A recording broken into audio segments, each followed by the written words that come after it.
Jai Hind friends, let's start. Which one of the following have coral reefs? Select the correct answer.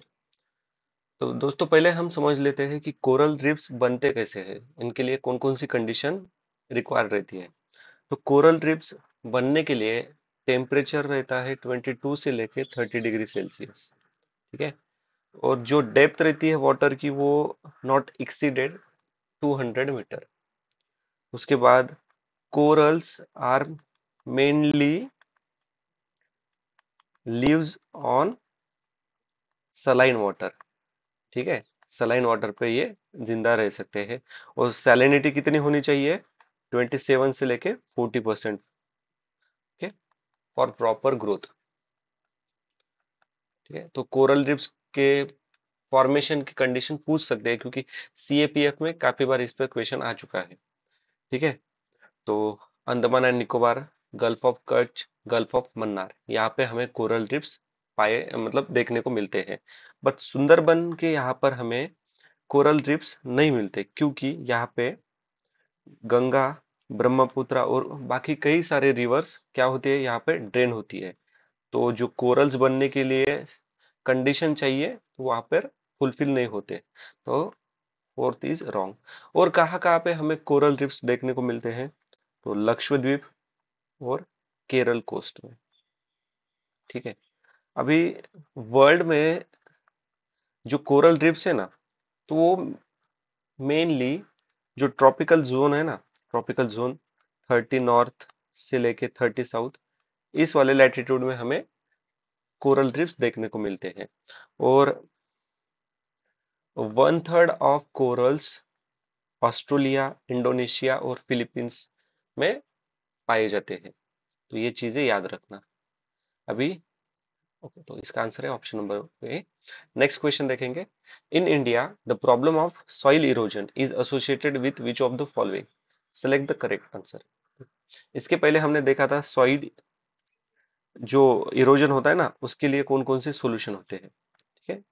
इस पर एक एक बार question बना था। तो अभी हमें पूछा है सॉइल इरोजन क्यों होता है। तो ये डिफोरेस्टेशन, उसके बाद ओवरग्रेजिंग, फिर एक्शन ऑफ विंड्स, वाटर और ग्लेशियर की वजह से होता है। ग्लेशियर। और ये टेरेंस कल्टीवेशन, ये सॉइल इरोजन के लिए जो सॉल्यूशन है ना, वो टेरेंस कल्टीवेशन है। और कौन कौन से सॉइल इरोजन के लिए सॉल्यूशन है? तो ये याद रखना। मल्चिंग। अभी हमें आगे मल्चिंग पर एक क्वेश्चन मिलने वाला है। ठीक है। मल्चिंग के बाद प्लांटिंग क्या करेंगे? वेजिटेशन, मतलब क्या करेंगे? फॉरेस्ट कल्टीवेशन, फॉरेस्ट लगाएंगे और ज्यादा। फिर कंटूर प्लोविंग। उसके बाद है इरोजन कंट्रोल ब्लैंकेट्स। ठीक है। और एक कर सकते हैं, अवॉइड करेंगे ओवरग्रेजिंग को। ठीक है। तो इसका सही आंसर है option number B, two only, deforestation. Next question है the seasonal reversal of winds is the typical characteristics of equatorial climate, Mediterranean climate and monsoon climate. दोस्त, तो देखो इक्वेटोरियल क्लाइमेट क्या रहती है? डेली रेनफॉल आता है, यहाँ पे डेली रेनफॉल आता है। मेडिटेरियन क्लाइमेट में क्या होता है? तो विंटर में यहाँ पर रेनफॉल होती है। ठीक है। विंटर में रेनफॉल होती है। तो बचा क्या? ऑप्शन सी, मानसून क्लाइमेट में रिजर्वल ऑफ विंड्स होती है। ठीक है। तो ये चीजें याद रखना। अभी ये इक्वेटोरियल क्लाइमेट पर आगे अपने को क्वेश्चन मिलेगा। ठीक है। नेक्स्ट क्वेश्चन है, with reference to cultural history of India the term panchayatanam refers to, option C है उसका answer, a style of temple construction. अभी इसी पंचयतनम स्टाइल जो है ना टेम्पल कंस्ट्रक्शन की, तो इस स्टाइल पर बने हुए टेम्पल कौन कौन से हैं? तो फर्स्ट कंधारिया महादेव टेम्पल, देवा टेम्पल। ये कहाँ पर टेम्पल है? ये खजुराहो में है। दूसरा कौन सा टेम्पल है? लिंगराजा टेम्पल, जो कि भुवनेश्वर में है। और थर्ड है दशावतारा टेम्पल, जो कि देवघर में है। ठीक है, देवघर यूपी में है। तो याद रखना ये तीन टेम्पल, आगे इस पर भी क्वेश्चन बन सकता है। ठीक है, अभी क्वेश्चन है, consider the following river which of the above flow through Arunachal Pradesh. ठीक है, तो बराक रिवर का ओरिजिन कहाँ पे है? बराक रिवर ओरिजिन है मणिपुर हिल। ठीक है, मणिपुरी हिल्स। तो मणिपुरी हिल्स से ये नागालैंड, फिर मिजोरम, फिर आसाम और आखिरी में क्या करती है, बे ऑफ बंगाल में ड्रेन हो जाती है। लोहित, ये जो लोहित रिवर है ना, इसका ओरिजिन है तिब्बत में। ठीक है, और ये ब्रह्मपुत्र रिवर की ट्रिब्यूटरी है। सुबानसिरी भी ब्रह्मपुत्र रिवर की ही एक ट्रिब्यूटरी है। सुबानसिरी कहाँ से फ्लो होती है? तो आसाम, अरुणाचल प्रदेश, तिब्बत, ये वाले रीजन में ये फ्लो होती है। तो इसका सही आंसर है 2 और 3 ओनली, आंसर है option number B.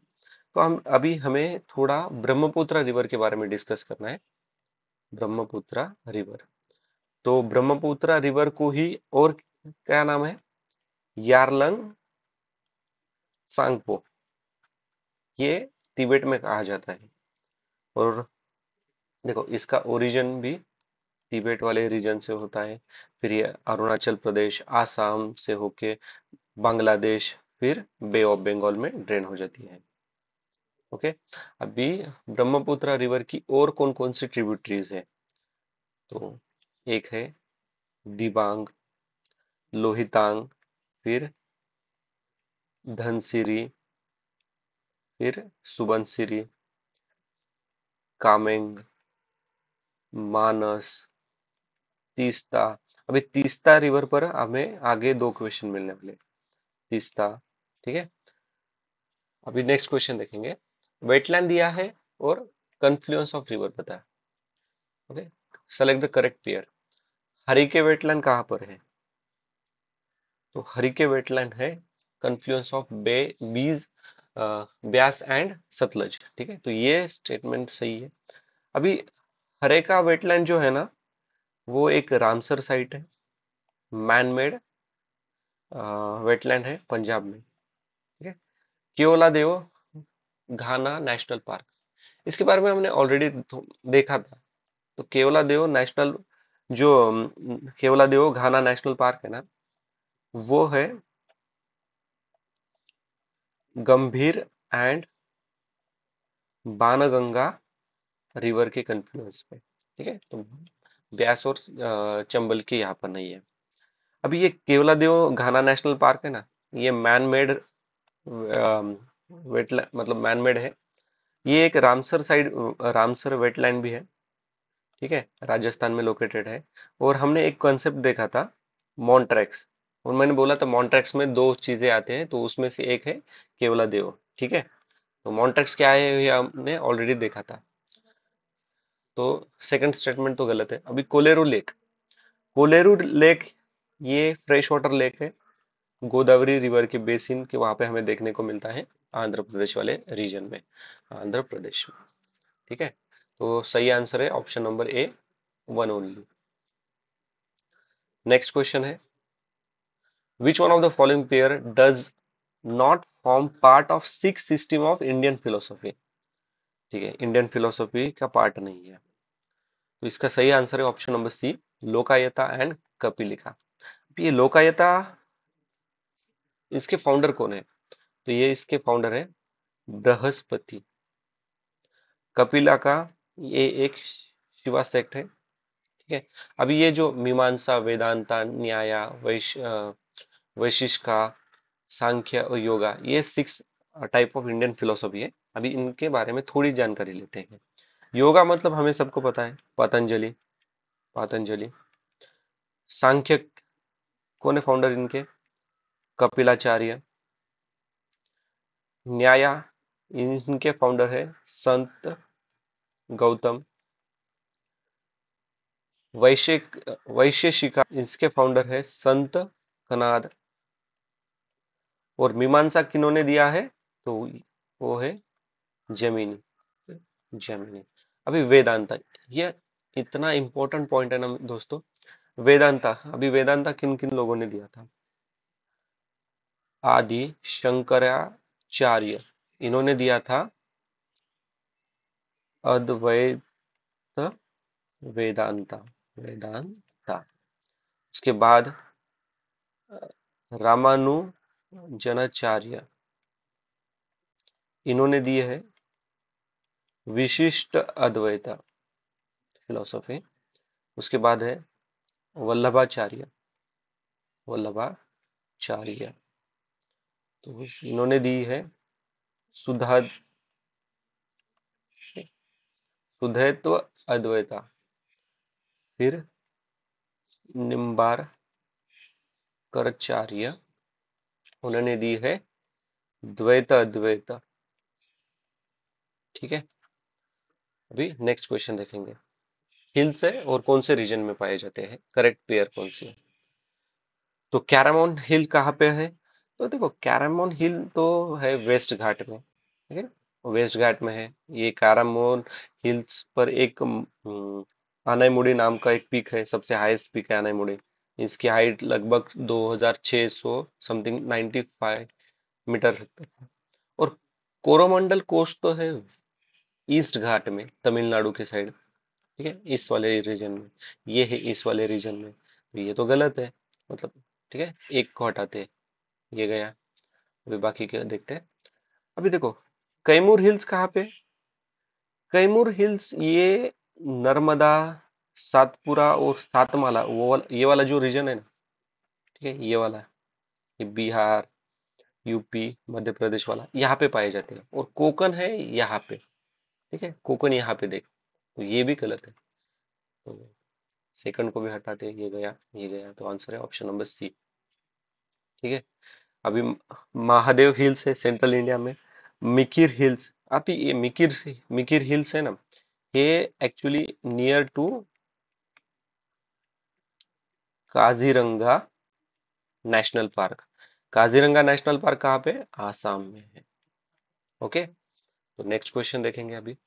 Which one of the following schedule of the constitution contain anti defection? ये एंटी डिफेक्शन सबको पता है यार, 10th शेड्यूल। 8th शेड्यूल में हमें पता है लैंग्वेजेस है 22, प्लस अभी 11 जो क्लासिकल लैंग्वेजेस है वो भी 8th शेड्यूल में ही पाए जाते हैं। ठीक है। अभी देखो 5th शेड्यूल मतलब क्या है? ट्राइबल्स। देखो इस पर ऑलरेडी एक क्वेश्चन बना था, हमने ऑलरेडी डिस्कस किया था। ठीक है। देखो क्वेश्चन की थीम है ना, वो आप देखोगे तो मोस्ट ऑफ द टाइम ना पूरी रिपीट होती है। ठीक है। अभी सेकंड शेड्यूल में क्या आता है? सेकंड शेड्यूल में आते हैं प्रिविलेजेस, अलाउंसेस एंड इमूलमेंट। किन किन लोगों के? Prime minister, president, vice president, CM, फिर कैग वालों, इन सभी, एमपी, एमएलए, इन सब के आते हैं। ठीक है। अभी हमने 5th शेड्यूल देखा। 6th शेड्यूल के बारे में थोड़ा सा इंफॉर्मेशन याद रखो। 6th शेड्यूल में आते हैं आसाम, आसाम, मेघालय, त्रिपुरा, मिजोरम। ठीक है, ये वाले ट्राइबल्स आते हैं। ठीक है। तो याद कैसे रखना है?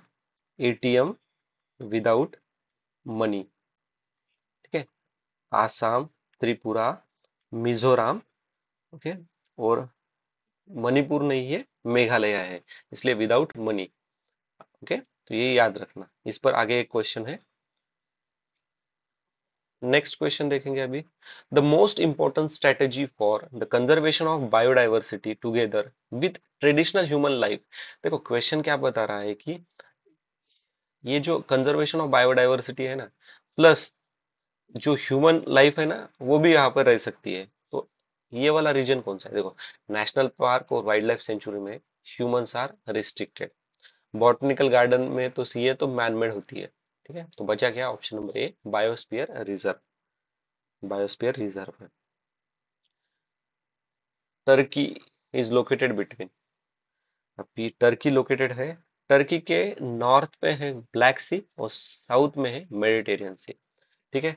अभी ये जो ब्लैक सी है ना, ब्लैक, अभी देखो ये black sea, Caspian sea, gulf of Suez, ये जो पूरे ऑप्शन दिए हैं ना, इस पर क्वेश्चन बन सकते हैं। ठीक है, तो अभी देखेंगे ब्लैक सी, ब्लैक सी के बॉर्डरिंग कंट्रीज कौन कौन से हैं। तो ब्लैक सी के बॉर्डरिंग कंट्रीज है रशिया, यूक्रेन, जॉर्जिया, तुर्की, उसके बाद बल्गेरिया, फिर रोमानिया।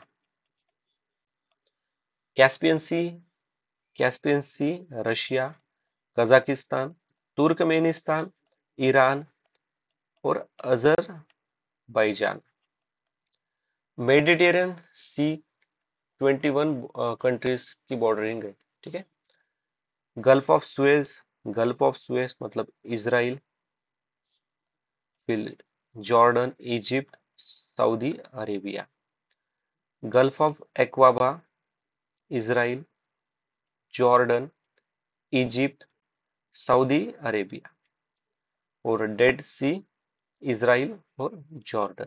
ठीक है, तो दोस्तों अभी आपको एक होमवर्क है कि आप ना इस सभी जो कंट्रीज है ना एक बार मैप में देख लीजिए। ठीक है, और ज्यादा आपको क्लियरिटी आएगी। एक एक फैक्ट याद रखना, तुर्की का, ओके, टाउरस, टाउरस माउंटेन तुर्की का हाईएस्ट माउंटेन है, या फिर टाउरस माउंटेन कहाँ पे है, तो तुर्की में पाया देख है वो। तो ये कंसेप्ट याद रख ले। What what is the correct sequence of occurrence of the following cities. देखो साउथ ईस्ट एशिया की जो कंट्रीज दिए, सिटीज दिए, उनका साउथ से लेके नॉर्थ इससे अरेंज करना है। तो बैंकॉक कहाँ पे पहले, तो वो थाईलैंड में। हनोई कहाँ पे, वियतनाम। ज इंडोनेशिया, सिंगापुर, सिंगापुर। ठीक है, तो जकार्ता, हनोई, फिर सिंगापुर और बैंकॉक। आंसर है option number B. Next question. ठीक है, अभी ना यहाँ पर एक केस स्टडी टाइप दिया है हमें उन्होंने, एक सिचुएशन दी है और उसके पॉसिबल इम्पैक्ट्स क्या क्या है। देखो scientific views is that the increase in global temperature should not exceeded 2 degree Celsius above pre-industrial level. ठीक है, if the global temperature increases beyond 3%, 3 degree Celsius above the pre-industrial level, what can be the possible impact on the world? Select the correct answer. ठीक है, आखिरी से पढ़ेंगे। Cultivation of cereals will not be possible anywhere in the world. Not be anywhere in the world. All the global wetland will permanently disappear. Permanently disappear. Widespread widespread coral mortality will occur. ठीक है, terrestrial biodiversity tend toward a net carbon sources. तो दोस्तों इसमें सबसे गलत कौन कौन से लग रहे हैं। ये देखो परमानेंटली, मैंने इसके पहले भी आपको बोला था, ये परमानेंटली, ये नॉट पॉसिबल, एनीवेयर, ये ना एक ट्रैप वर्ड्स होते हैं। ठीक है, एग्जामिनर यही पे ट्रैप सेट करता है, यही पे हिंट देते हैं कि ये गलत होते हैं। ये 3 और 4 तो गलत है। ठीक है, तो 3 और 4 यहाँ पे गया, यहाँ पे गया, अभी बचे 1 1 1 2, मतलब वो एक तो हर हालत में सही है और ये सेकंड स्टेटमेंट भी सही है। इसका आंसर है ऑप्शन नंबर बी। ओके, तो नेक्स्ट क्वेश्चन क्या है। सत्यमेव जयते कहाँ से लिया है, तो ये लिया है हमने मुंडक उपनिषद। इसे फेमस किसने किया है, तो मदन मोहन मालवीय। ठीक है, कथा उपनिषद, कथा उपनिषद क्या है, ये कृष्ण यजुर्वेदा में पाया जाता, यजुर्वेदा में है। चांडोग्या उपनिषदा ये साम वेदा में है। और अंतरिया उपनिषद, ये जो अंतरिया उपनिषद है, फोकस ऑन वैदिक, ये वैदिक टेक्स्ट फोकस करता है मेडिटेशन। ठीक है, फिर worshipper, divine relation and human uniqueness पे। देखो इस पर अभी तक क्वेश्चन बने नहीं, तो चांसेस है बनने के। अंतरिया उपनिषद पे तो ज्यादा चांसेस है। अभी नेक्स्ट क्वेश्चन क्या है।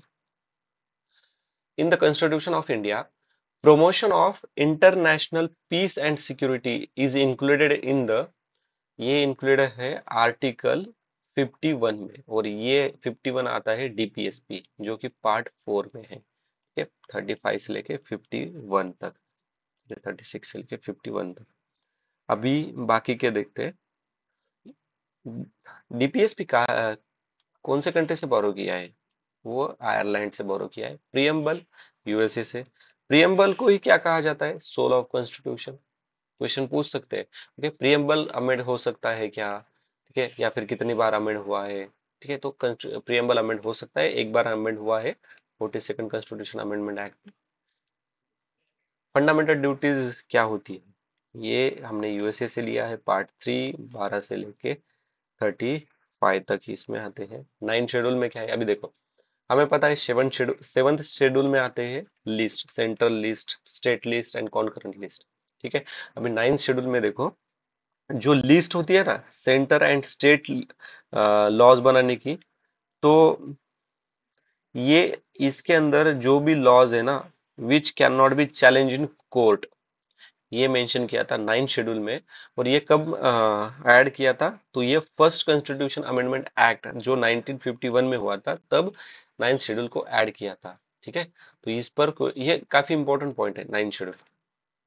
अभी नेक्स्ट क्वेश्चन है, what are the benefits of implementing the integrated watershed development programme?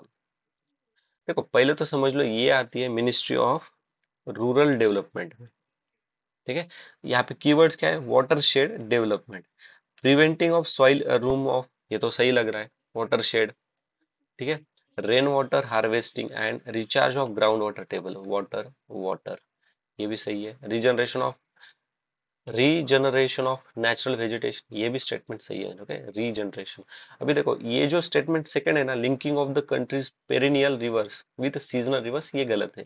Okay, ये इसका पार्ट नहीं है। ओके, तो इसका सही आंसर है option number 1 3 4 C is the answer.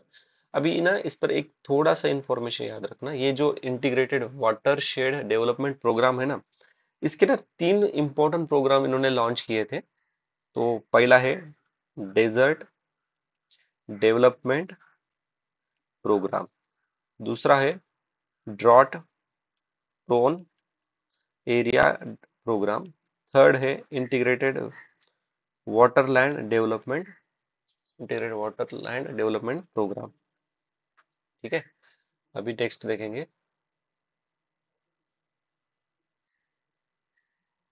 Which of the following are associated with planning in India? Select the correct answer. देखो इसके पहले भी हमें फाइनेंशियल कमीशन वाला एक क्वेश्चन पूछा था आगे, और देखो फाइनेंशियल, ये क्वेश्चन ना इस सेम थीम पे आपको और 2 क्वेश्चन मिलने वाले हैं। और वहां पे भी आंसर देने के लिए एग्जामिनर ने एक ही हिंट दी थी, वो है फाइनेंशियल कमीशन। और ये इस क्वेश्चन में भी फाइनेंशियल कमीशन ही आंसर की हिंट है। ठीक है, तो हमें क्या पूछा है, which of the following are associated with planning in India? Planning in India associate कौन कौन है? तो नेशनल डेवलपमेंट काउंसिल, ठीक है, और पार्लियामेंट, ये फाइनेंस कमीशन नहीं है। तो अगर इवन तो अगर आप फाइनेंस कमीशन को भी हटा देते ना, आपको आंसर मिल जाता था। ठीक है? इसलिए मैंने बोला था कि फाइनेंशियल कमीशन एक हिंट है। इस पर देखो, इसी थीम पर ना आपको 2 और क्वेश्चन मिलेंगे। ठीक है, तो ये इस पे थोड़ा याद रखना। फाइनेंस कमीशन तो आर्टिकल 280, नेशनल डेवलपमेंट काउंसिल, देखो नेशनल डेवलपमेंट काउंसिल ये जो है ना, ये नाइदर कॉन्स्टिट्यूशनल बॉडी है ना कि ये स्टैट्यूटरी बॉडी है। ठीक है, अब ये यूनियन मिनिस्ट्री रूरल ना अर्बन डेवलपमेंट, ये जो मिनिस्ट्रीज है ना, ये इम्प्लीमेंटिंग बॉडी है इससे। ओके, इम्प्लीमेंटिंग अथॉरिटीज इनके पास होती है। तो इसका सही आंसर 2 और option C is the answer. Which of the following are the functions of cabinet secretaries? देखो पहले तो समझ लेते हैं कैबिनेट सेक्रेटरी कौन होते हैं। जो एक्स ऑफिस और चेयरमैन होते हैं ना सिविल सर्विस बोर्ड के, और इनका क्या काम क्या होता है? एडमिनिस्ट्रेशन रिलेटेड वर्क का करने का काम इनका रहता है। मतलब preparation of agenda for cabinet meeting, सही है। सेक्रेटरियल असिस्टेंट, सही है। Allocation of financial resources to ministers, इतनी पावर इनके हाथ में देंगे ये लोग, गलत है ये। ओके, तो थर्ड ये गलत है।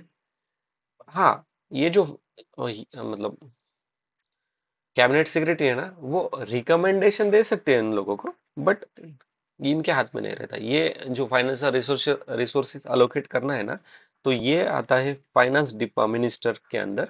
और इसके कौन सा डिपार्टमेंट है? Department of expenditure budget. अभी एक चीज याद रखना, इकोनॉमिकल सर्वे कौन से डिपार्टमेंट में आता है? तो वो आता है department of economic affair. Economic affair क्या करता है? इकोनॉमिक सर्वे करता है। Option number C is the answer.